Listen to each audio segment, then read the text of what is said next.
Smart city అభివృద్ధి ప్రదాత MLA Vanamadi కొండాబాబు ఆయన పుట్టినరోజును కాకినాడ 10వ వార్డు ఇన్ఛార్జి చోడిపల్లి సతీష్ ఆధ్వర్యంలో బుధవారం కాకినాడ టౌన్ టీడీపీ అధ్యక్షులు మల్లిపూడి ఆధ్వర్యంలో వీరు ముఖ్య అతిథిగా పాల్గొని టీడీపీ నాయకులు కార్యకర్తల ఆధ్వర్యంలో కేక్ ని కట్ చేసి ఘనంగా పుట్టినరోజు వేడుకలు నిర్వహించారు. సందర్భంగా వీరు మాట్లాడుతూ కాకినాడ టౌన్ అభివృద్ధికి ఎమ్మెల్యే వనమాడి కొండాబాబు ఎంతో తోడ్పాటు అందిస్తూ ముందుకు వెళ్లారని, కాకినాడ స్మార్ట్ సిటీ తెచ్చిన ఘనత ఎమ్మెల్యే కొండాబాబుదేనని తెలిపారు. అనంతరం చోడిపల్లి సతీష్ బోటు అసోసియేషన్ అధ్యక్షులు ఏరుపల్లి రాములు మాట్లాడుతూ ఎమ్మెల్యే కొండబాబు పుట్టినరోజులు ఘనంగా చేయడం మాకు ఎంతో ఆనందదాయకమని, ఆయన మత్స్యకారులకు ఎనలేని సేవలు చేశారని, కూటమి ప్రభుత్వం మత్స్యకారులకు వేట నిషేధ కాలంలో మాట ఇచ్చిన ప్రకారం 20,000 రూపాయలు అందించారని, ఈ సందర్భంగా చంద్రబాబు నాయుడికి, ఉప ముఖ్యమంత్రి పవన్ కళ్యాణ్కి, మా ఎమ్మెల్యే కొండాబాబుకి కృతజ్ఞతలు తెలిపారు.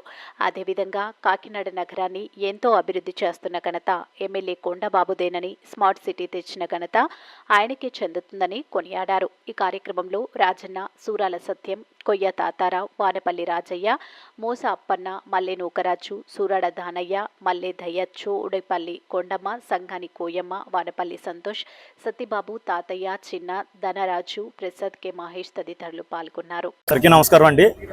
ముందుగా మా నాయకులు, మా గురువు, మా దేవుడు, మా తండ్రి సమానులైనటువంటి శ్రీ వనమాడి కొండబాబు గారికి నా తరపున మరియు మా కార్యకర్తలు, నాయకుల తరపున, మా వార్డు తరపున హృదయపూర్వకంగా జన్మదిన శుభాకాంక్షలు తెలియజేస్తున్నాను. ఎందుకంటే మా గురువు, మా దేవుడు, మా తండ్రి సమానులు చెప్పి అంటున్నానంటే, కాకినాడలో ఆయన మొట్టమొదటిగా ఎమ్మెల్యే అయిన తర్వాత అనగారి వెనకబడి ఉన్న మా మత్స్యకారులందరికీ కూడా ఆదరణ పథకం తోటి నారా చంద్రబాబు నాయుడు గారు తీసుకురావడం, ఆ పథకం ద్వారా ఎంతోమంది మత్స్యకారులకు వలలు, నామలు, అప్పట్లోనే వలలు, నామలు, బోట్లు ఇచ్చి ఎంతోమందికి స్వయం ఉపాధి కల్పించడం జరిగింది. అలాగే రెండోసారి ఎమ్మెల్యే అయిన తర్వాత అనేక మంది మా మత్స్యకారులకి సరైన మరుగుదొడ్లు కానీ, గ్యాస్ పొయ్యిలు కానీ లేని సమయంలో అందరికి కూడా ఇంటింటికి కుళాయిలు వేయించడం కానీ, మరుగుదొడ్లు కట్టించడం కానీ, గ్యాస్ పొయ్యిలు ఇప్పించడం కానీ, ఇలాంటివి రాష్ట్రం నుండి, కేంద్రం నుండి తీసుకొచ్చి మా మత్స్యకారులకి చాలా ఉపయోగకరమైన కార్యక్రమాన్ని చేయడం జరిగింది. అదేవిధంగా ఆయన ఇచ్చిన హామీ ప్రకారంగా అక్కడ నారా చంద్రబాబు నాయుడు గారు కానివ్వండి, ఇక్కడ మన కొండబాబు గారు కానివ్వండి, మత్స్యకారులకి ఏదైతే 20,000 రూపాయలు ఇస్తామని చెప్పి హామీ ఇచ్చారో అన్ని మాట ప్రకారంగానే సంవత్సర రోజుల్లోనే మొదటి హామీగా మా మత్స్యకారులకి 20,000 రూపాయలు ఇవ్వడం జరిగింది. అదే కాకుండా గత 5 ఏళ్ళలో కూడా కేంద్ర రాష్ట్ర ప్రభుత్వాల నుండి దారం కూడా ఇవ్వలేని పరిస్థితుల నుండి ఇప్పుడు మళ్ళీ ఆదరణ పథకం ద్వారా ఆ కమిషన్ని మా కాకినాడకు పంపించి మత్స్యకారులకి ఏవైతే స్కీమ్స్ పెడితే బాగుంటాయి, ఎలాంటి స్కీమ్స్ పెడితే ఉపయోగకరంగా ఉంటుంది, మత్స్యకారులకి ఎంత లోన్లు ఇస్తే బాగుంటుంది అని చెప్పి మా సలహాలు, సూచనలు తీసుకోవడానికి ఆదరణ పథకం కమిషన్ గారిని డైరెక్ట్గా మన కాకినాడ కలెక్టరేట్కి తీసుకురావడం, మా సలహాలు, సూచనలు తీసుకోవడం, మా మత్స్యకారులు ఎదుగుదల కోసం, ఉపయోగం కోసం మాకు ఏం కావాలన్నది మా మాటగా తీసుకొని అవన్నీ ముందుకు తీసుకెళ్ళడం జరుగుతుంది.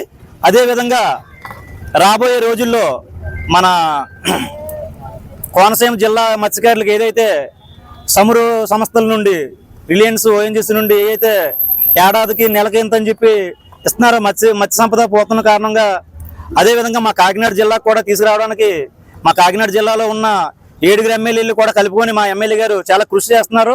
ఇంతేకాకుండా ఈయన వెనకాల మిగతా మా మత్స్యకారుల నాయకులు కూడా పెట్టుకొని మా మత్స్యకారులు ఉపాధి కోసం, అభివృద్ధి కోసం ఆహారనిశలు కృషి చేస్తున్నారు. ఈ సందర్భంగా ఇవన్నీ తెలుసుకుంటూ, అందుకే దేవుడని చెప్పి అన్నాను. మరోలాగా నేను ఎక్కువగా మాట్లాడుతుందని చెప్పి అనుకోవద్దు. తర్వాత తండ్రి సమానులని ఎందుకంటున్నానంటే, కాకినాడలో చాలా మంది పెద్ద పెద్ద డబ్బులు ఉన్న వాళ్ళు. జన్మదిన శుభాకాంక్షలు. మరి మత్స్యకారుల తరపున, మా యూనియన్ తరపున, బోట్ యూనియన్ ప్రెసిడెంట్ నేను. మాకు ఏంటంటే కొద్దిగా ఉండేది, ఎందుకంటే కొంతమంది డబ్బులు పడి, కొంతమంది డబ్బులు పడి కాదు. గత ప్రభుత్వంలో మా కొండబాబు గారు వచ్చిన తర్వాత, నారా చంద్రబాబు నాయుడు వచ్చిన తర్వాత మా మత్స్యకారులకి 20,000 రూపాయలు ఎప్పుడు జరగలేనిది, ఎప్పుడు ఇవ్వలేనిది మరి ఇచ్చారు. తర్వాత పింఛన్లు అయితే 2,000 ఇవ్వనాక సంవత్సరానికో 250 రూపాయలు ఇచ్చారు వాళ్ళు వైసీపీ ప్రభుత్వం. మరి ఒకేసారి 4,000 రూపాయలు, 2,000 రూపాయలు అదనంగా మరి ఇచ్చి మా కొండబాబు గారు అయితేనే, మరి నారా చంద్రబాబు గారు అయితేనే, మరి ఈ మా ప్రభుత్వం ఇంత మరి కృషి చేస్తూ ఉంటే మళ్ళీ కొన్ని వెధవలు ఏం చేస్తున్నారంటే, అంటే ఇవ్వలేదు అంటే ఎవరికి ఇవ్వలేదని మాట మాట్లాడుతున్నారు. అవి ఎంతవరకు మంచిదండి? ఏమండి మీరు ఇచ్చుకున్న వాళ్ళు కూడా అలా మాట్లాడుతున్నారా? ఎంతవరకు మంచిది? మొన్న ఒకరు మరి మీడియాలో మాట్లాడారు, అది కరెక్ట్ కాదని చెప్తున్నాం మేము. ఇది అలాంటి మాటలు మాట్లాడకూడదు కూడా అని ఈ సందర్భంగా తెలియజేస్తున్నాను. ఈరోజు మన కాకినాడ స్మార్ట్ సిటీ ప్రదాత అయిన శ్రీ వనమాడి వెంకటేశ్వరరావు కొండబాబు గారి యొక్క జన్మదిన వేడుకలను మరి ఇక్కడ దుమ్ములపేటలో 10వ డివిజన్లో ఎంతో ఘనంగా నిర్వహించడం జరిగింది. మరి ఈ కార్యక్రమాన్ని మన చోటుపల్లి సతీష్ గారు, అలాగే మన రాము గారు, అలాగే మూగు రాజు గారు, అలాగే తెలుగుదేశం పార్టీ నాయకులు కార్యకర్తలు అందరూ కూడా ఎంతో ఆనందంగా ఈ కార్యక్రమం చేసుకోవడం జరిగింది. మరి అలాగే మన స్మార్ట్ సిటీ అంటే ఇది వరకు మనం ఏదైనా రాష్ట్రాలు అంటే మన భారతదేశంలో ఎక్కడికైనా తిరిగేటప్పుడు మరి కాకినాడ మాది అని అనేటప్పటికీ మాకెవరికి తెలియదు అని చెప్పి అనేవారు.